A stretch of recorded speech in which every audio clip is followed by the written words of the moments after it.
안녕하세요. 오늘도 누워서 문학작품 한 편 살펴보도록 하죠. 채만식님의 논 이야기 지금 시작합니다. 일본인들이 토지와 재산은 죄다 그대로 두고 보따리 하나 싸들고 쫓겨 달아났다는 소식이 들립니다. 우리의 주인공 한생원은 신이 납니다. 8월 15일 광복 소식을 듣고도 덤덤하니 만세 부를 생각이 없었는데 이 소식은 한생원으로 하여금 절로 어깨춤을 추게 합니다. 사실 한생원이에게 해방 소식은 대단한 것이 아니었습니다. 일본이 물러가면서 일본이 벌이는 전쟁 때문에 있었던 공출이나 징용에 대한 두려움에서 해방되기는 했죠. 징용은 다 늙은 한생원이 간다는 게 아니고요. 18살 먹은 그의 손자 용길이가 갈지도 모르는 거였죠. 한생원에게는 나라를 찾았다는 게 뭐 그런 두려움 몇 가지가 없어졌을 뿐 그 이상의 의미는 없었습니다.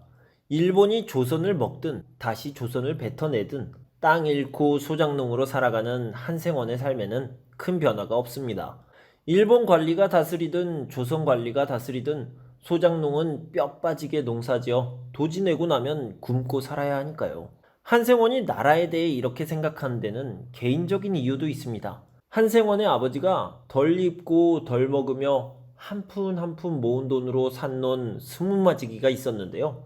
그중 13마지기를 고을 원님이 뺏어가셨죠. 다시 말해서 나라가 한생원의 땅을 뺏어갔다는 겁니다. 이게 어떻게 된 거냐면요. 그 동학운동이라는 게 있었잖아요. 가보년, 그러니까 한생원이 19살 때였죠. 동학농민 운동이 일어나요. 운동도 아니고 전쟁도 아니고 이건 그냥 학살이었죠. 전투에서 우리 농민들을 마구 죽인 이후에도 그 운동에 가담한 인물들을 다 찾아내서 죽이는 과정이 계속되었죠. 그리고 2년이 지났는데 그래서 이제는 좀 괜찮아지나 싶었는데 그때 한생원의 아버지 한태수가 잡혀갑니다. 동학에 가담을 했다는 겁니다. 한태수는 그런 일이 없습니다. 전혀 없었죠. 그런데 아니라고 하면 뭐 그걸 고지곧대로 듣습니까?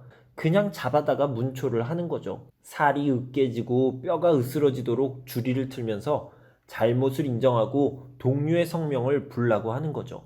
그 고문이라는 게 뭐 그렇잖아요. 결국 죽는 거지만 빨리 죽여달라고 빌게 되는 거라잖아요. 한생원의 아버지 한태수는 결국 동학에 가담했다고 거짓 자복을 하고요. 그냥 입에서 나오는 대로 아는 사람 이름을 댑니다. 그리고 한태수의 입에서 나온 7명도 같은 과정을 겪게 되지요.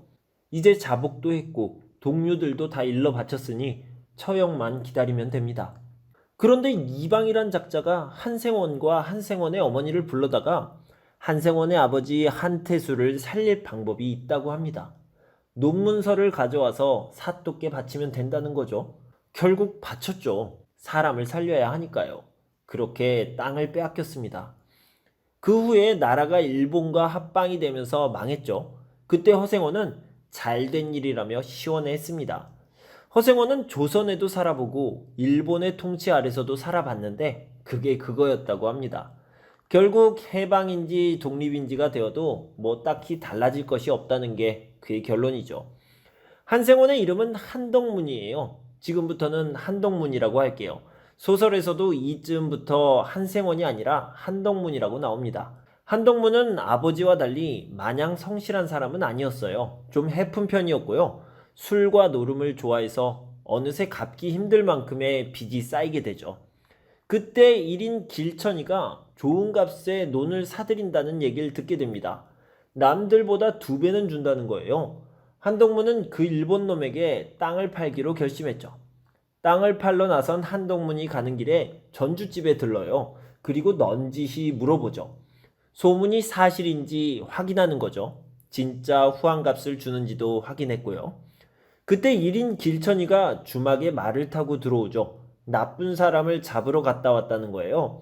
길천이의 비서 노릇을 하는 백남수리가 젊은 사람 하나를 묶어서 끌고 왔습니다. 그 젊은 사람 몰골이 말이 아니에요. 뒤지게 맞은 흔적이 분명했죠. 길천이는 전주집에게 닭 한 마리를 해놓으라고 주문을 해요. 그놈 붙잡느라 힘들었다고. 그래서 맛난 음식을 먹어야 한다나. 그때 그 죄수가 밧줄을 획 뿌리치고 달아나기 시작합니다. 백남수리가 놀라서 죄수 뒤를 쫓고 길천이도 말을 타고 쫓습니다. 길천이는 6혈포, 그러니까 6발짜리 권총을 쏩니다. 2번 쏘는데요. 첫 발에 이미 죄수는 고꾸라집니다. 그렇게 다시 잡히죠. 죄수는 외채를 쓰고 갚지 않아서 잡혀온 거예요. 길천이가 땅도 많이 사들이고 돈놀이도 하는데요. 일하는 방식이 좀 특이해요. 돈도 잘 꿔주고 이자도 싼데 받을 때는 또 철저하게 받아내죠. 길천이는 돈을 꾸어줄 때 백남술의 보고를 듣습니다. 채무자가 논을 가지고 있으면 망설임 없이 돈을 꿔줍니다. 이자도 상당히 싸게요. 길천이에게 돈을 꾼 사람이 오랫동안 돈을 갚지 않아서 이자가 쌓여도 논문서가 있으면 큰 문제가 안 돼요. 논문서를 가지고 오면 이자를 탕감해주고 원금만 받거든요. 이렇게 땅을 악착같이 모으는 걸 보면 뭐가 있긴 있나 봅니다. 그런데 소설 속에서는 그런 것에 대한 설명은 없네요. 주막에서 한동문은 윤첨지를 만납니다. 한동문의 외삼촌뻘 되는 윤첨지도 논을 팔려 합니다.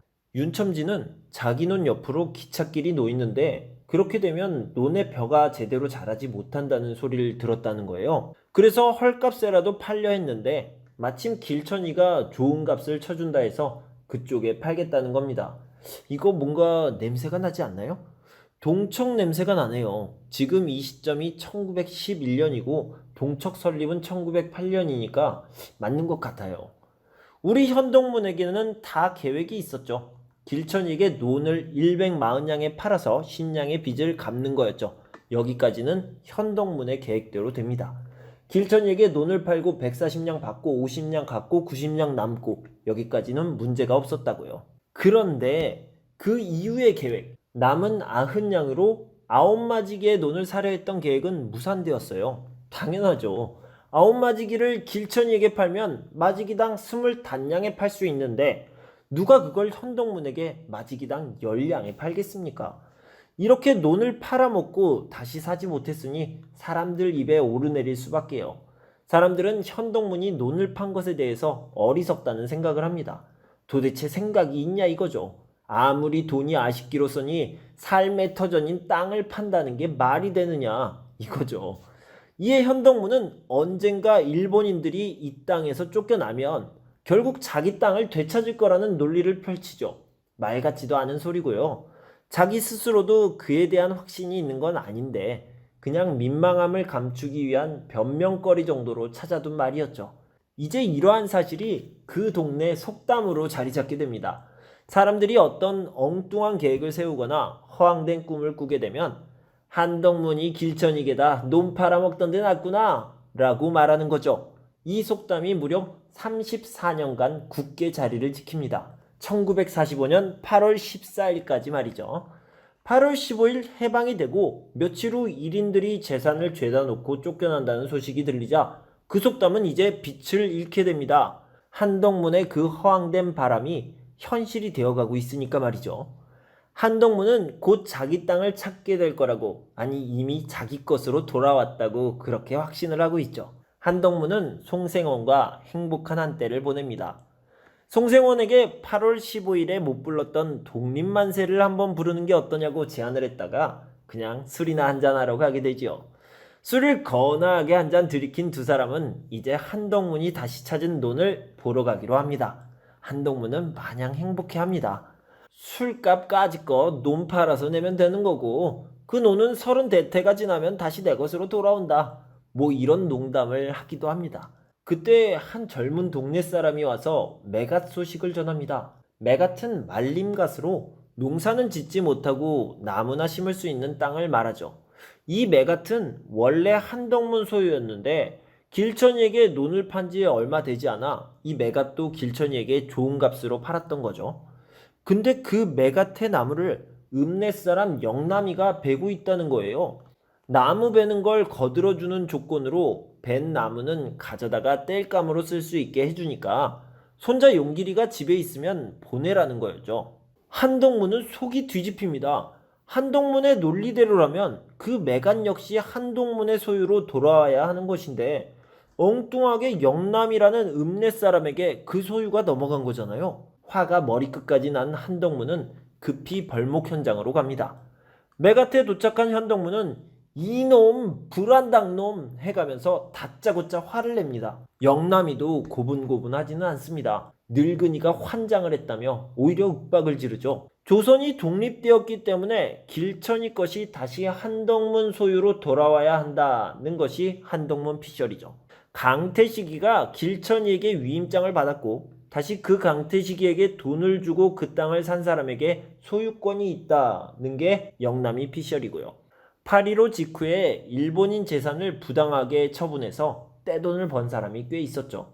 강태식이도 영남이도 그런 사람 중에 하나였을 거고요. 분이 난 한덕문은 구장을 찾아갑니다. 일인들이 놓고 간 것을 나라가 다시 백성들에게 팔고 있다는 게 말이 되느냐고 따지죠. 이건 백성들 땅을 나라가 빼앗아다가 되파는 게 아니냐는 거죠. 그랬더니 구장은 나라가 백성 거, 즉 한덕문 것을 뺏는 것이 아니라 일본 놈 거, 즉 길천이 것을 뺏는 거라고 친절히 설명해 주지요. 한덕문은 이해도 안 되고 납득도 안 되죠. 계속해서 화를 냅니다.